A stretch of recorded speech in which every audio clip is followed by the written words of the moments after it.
What's up, guys? And I've got the Black Series Mandalorian figure for you today. And since he's Black Series, I went with a black background because, you know, it makes sense, right? Anywho, I've been watching and enjoying the Mandalorian TV show on Disney Plus, and I am super happy to have this figure. But there will possibly, most likely, definitely be TV show spoilers ahead, so be warned. Alright, with that said, let's rock on. Starting with box one, get the usual Black Series packaging with some sweet artwork. Here's one side with the big name and small name, the top, the other side with the red number 94, and the bottom. And here's back with another picture and some wording that looks to be typo free.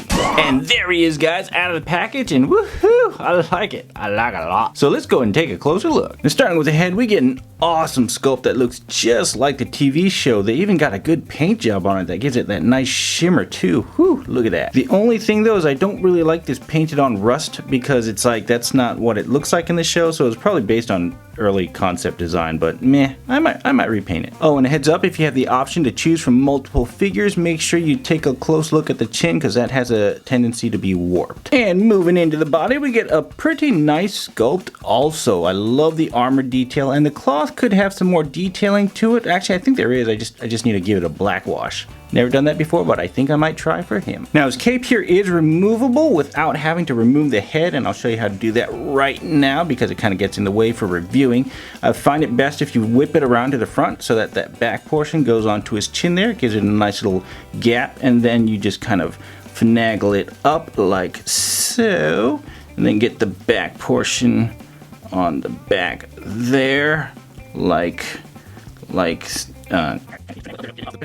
there we go, got that over there as you can see, and then you just simply pull up over and boom, it's gone and there's no damage. And you probably do this while it's still new because when it gets older or gets sunlight damage it might get brittle, so yeah, don't do that when it gets old. Anywho, continuing with the body, it looks great even on the back here. Less detail, but still they got some paint and some kind of battle wear damage going on there. You got a little slot here for the disintegration rifle. Looks like the hole is supposed to work there, but it doesn't really line up for me, so it doesn't really matter. It still works there. And the strap, as you see, is nice and soft. Goes to the front, same soft detail. You can move it around. Although this portion here is actually, it's not glued on. You can still kind of move it around a little bit, which is nice, but it's very tightly just like put in place so it doesn't go up and down, which is great. And look at all that detail, looks awesome.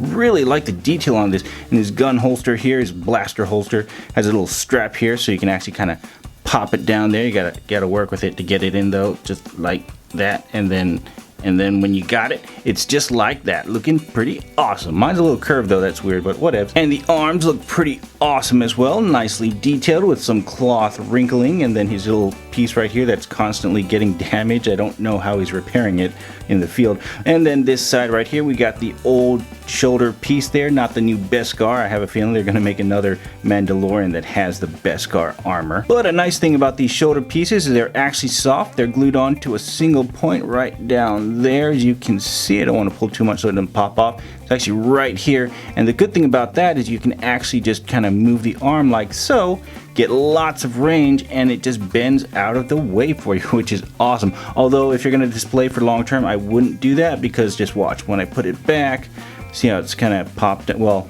it'll pop out a little bit and just kind of permanently be disfigured, so yeah, don't leave that for long. Oh, see that was a little bit. And moving into the legs, we get more armor there with lots of detail. I'm really digging this battle damage there, especially with that silver paint, looking pretty sweet. Love the wrinkles into his pants there, and his boots look really great, really nicely sculpted little pouch there for who knows what.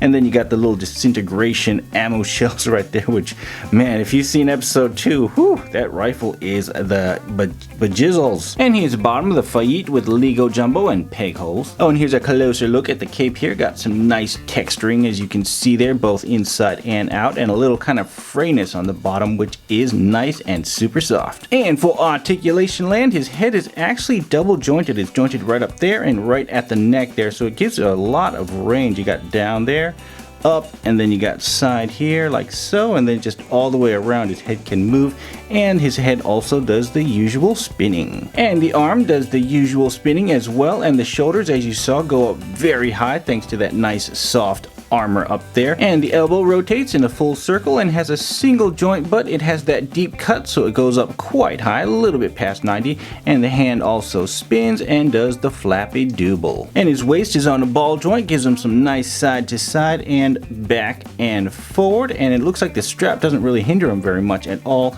unless you go sideways, then it starts to hinder it. But he goes, oh geez, be careful you don't tear that. He goes sideways a pretty decent amount, and he's just got so much range, it's like, yeah, that's cool. And his legs can go that far forward and about that far back, but of course he has the thigh swivel, and if you move it, it spins in a circle as usual. If you move it, as you can see, you can get extra range on the leg. He has surprisingly impressive splits, and the usual double jointed knee, and the ankle that goes forward, backwards, and spins. And for his first accessory, he comes with his nice blaster here, which got some nice detail on it, very thin and thankfully very straight too. Usually sometimes they come out of the package all bent, but thankfully this one did not, even though it actually is pretty squishy. And it slides perfectly into his holster here. I put the cape back on there to make it look cool.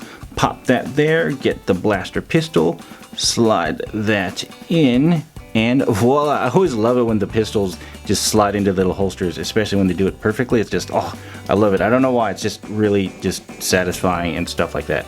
The little button here pops in, it's a little bit hard to get. Yeah, okay, got it. Looks like that's the best I can do though, because it looks like the blaster actually prevents it from going flush, because it stops it from going all the way in. But it's all good, because I'm probably not going to leave it like this since it's curved. It might make the blaster curved over long term. So yeah, we're going to just go ahead and leave it out. And for his other accessories, we get his awesome cattle prong disintegration rifle. It's got lots of nice details that seems accurate to the show, and man, this rifle is like a character all on its own. It's just so awesome. The stuff that it can do is just wow. I want one, because you know it'd be really great to tame my rambunctious Indoraptor.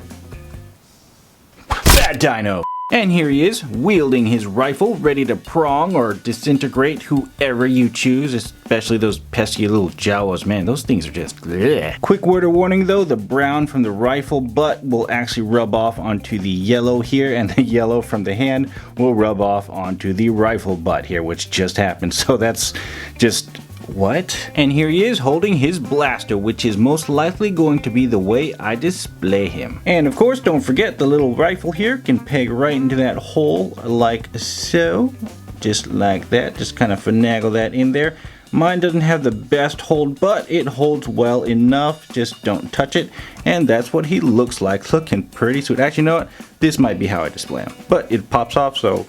bing, just like that. So yeah, be careful. And now for some comparisons. Here he is next to some fellow Black Series figures. Here he is next to some Marvel Legends. And finally, here he is on his ride.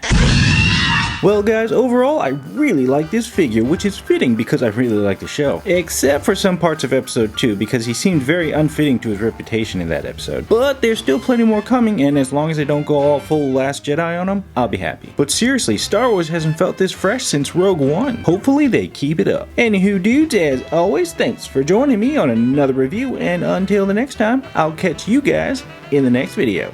Peace.